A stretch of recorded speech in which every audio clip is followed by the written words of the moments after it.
जैसा कि कल पहली वीडियो हमने अपनी अपलोड की थी और जिसमें हमने पढ़ाया था प्रिंसिपल ऑफ सुपरपोजिशन। आज उसके बाद हम उसी चैप्टर से दूसरा एक नया टॉपिक उठाते हैं और वो है हमारा एक समान वैद्युत क्षेत्र में रखे वैद्युत द्विध्रुव पर लगने वाला बल युग्म आघूर्ण का व्यंजक, जिसे हम डाइपोल मोमेंट के द्वारा टार्क्यू को फाइंड आउट करेंगे।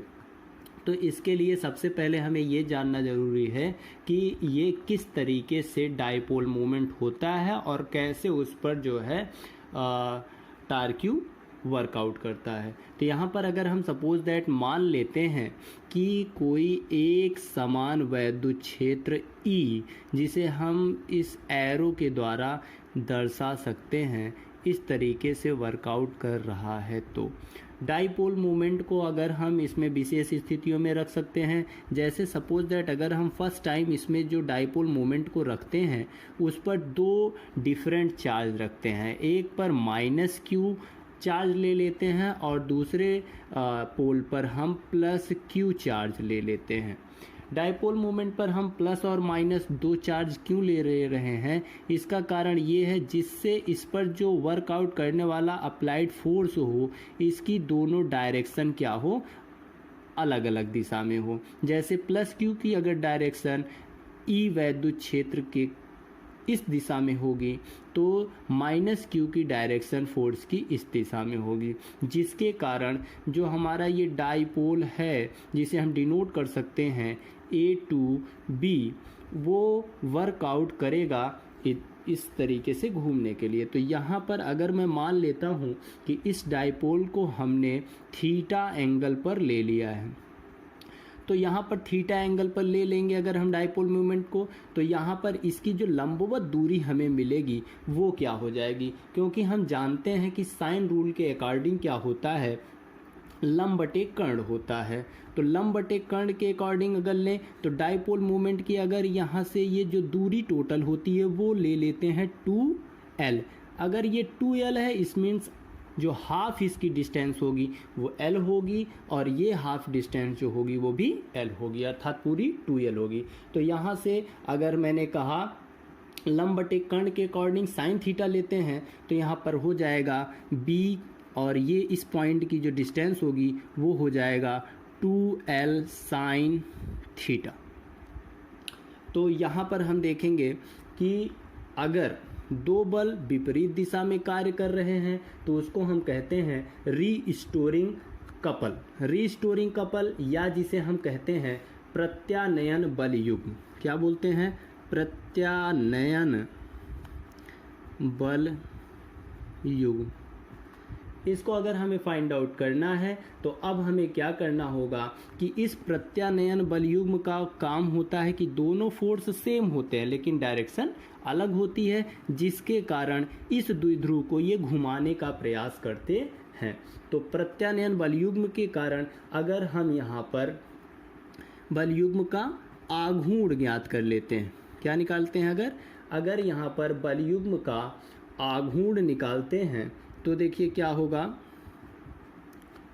बल युग्म का आघूर्ण अर्थात टाउ।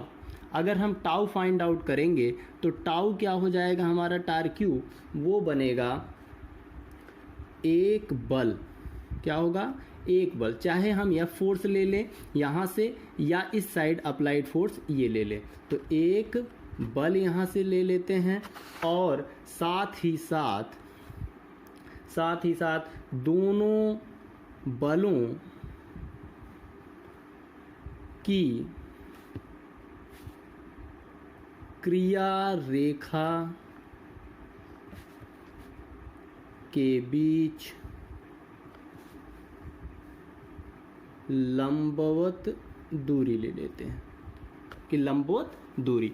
तो इस तरीके से ये क्या हो जाएगा, अगर हम इसे लिखेंगे तो यहाँ पर हो जाएगा हमारा f और ये हो जाएगा मल्टीप्लाई 2l और ये हो जाएगा sine theta.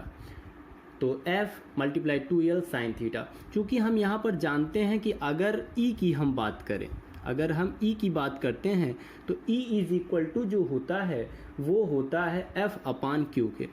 E is equal to F upon Q के। मतलब एकांक आवेश के कारण जो बल लगता है उसे हम क्या है वैद्युत क्षेत्र की तीव्रता से डिनोट करते हैं। तो यहाँ से F इज इक्वल टू क्या हो जाएगा, या करके हम यहाँ लिख सकते हैं कि F इज इक्वल टू हो जाएगा QE। तो इतना अगर आपको समझ में आया तो यहाँ से क्या बन जाएगा QE multiply 2L sine theta. अब हमें ये भी मालूम है कि जो हमारा बलाघूर्ण होता है वो P इज इक्वल टू क्या होता है, वो होता है 2QL, 2QL के बराबर होता है। तो यहाँ से हम इसको लिख सकते हैं टाउ इज इक्वल टू हो जाएगा PE साइन थीटा। अब यहाँ पर अगर हम इसकी स्पेशल कंडीशन लेते हैं, स्पेशल कंडीशन के अकॉर्डिंग अगर हम कहें तो वो हमारा विशेष स्थितियाँ बन जाएंगी। अगर हम केस यहाँ पर ले लेते हैं फर्स्ट, तो क्या हो जाएगा, यदि theta is equal to 0 degree अगर हम ले लेते हैं, थीटा इज इक्वल टू 0 लेंगे तो यहाँ हमें मालूम है कि साइन थीटा में अगर हम वैल्यू पुट करते हैं टाउ इज इक्वल टू क्या हो जाएगा, then tau is equal to क्या हो जाएगा PE साइन 0 डिग्री। तो 0 डिग्री का मतलब यहाँ पर 0 बन जाएगा, अर्थात टाउ इज इक्वल टू आ जाएगा 0। तो इस तरीके से यहाँ पर बल युग्म कार्य नहीं करेगा, बल युग्म का आघूर्ण कार्य नहीं करेगा। दूसरी अगर हम कंडीशन लेते हैं second, theta is equal to हम 90 डिग्री अगर ले लेते हैं, theta is equal to 90 degree अगर हम ले लेते हैं तो यहाँ से क्या हो जाएगा tau is equal to PE sine 90, और साइन 90 का मतलब 1 हो जाएगा, यहाँ लिख सकते हैं हम साइन 90 इज इक्वल टू क्या हो जाएगा 1 हो जाएगा। Then tau is equal to PE।